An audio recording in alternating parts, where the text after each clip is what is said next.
Hey everyone, welcome to Click Fix Tech.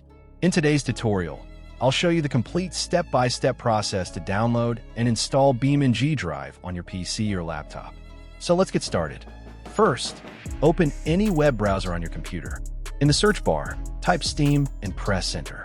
From the search results, click on the official Steam website. Once you're on the home page, look for the Install Steam button in the top right corner and click on it.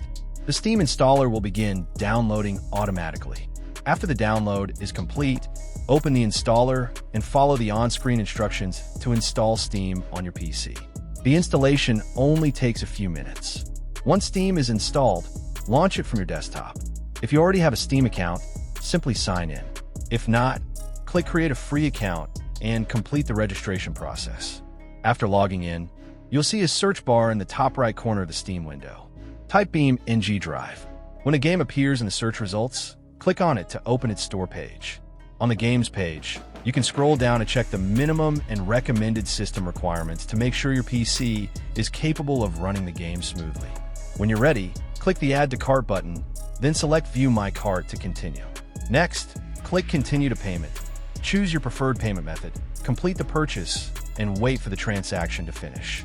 After you've purchased the game, go to your library from the top menu. Find BeamNG.drive in your game list, click on it, and then press the Install button.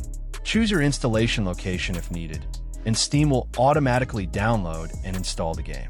Once the installation is complete, click the Play button, and you're ready to start enjoying BeamNG.drive on your PC.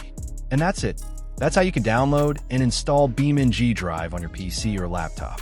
If this tutorial helped you out, don't forget to leave a like, subscribe to Click Fix Tech, and turn on notifications so you never miss another step-by-step tech tutorial.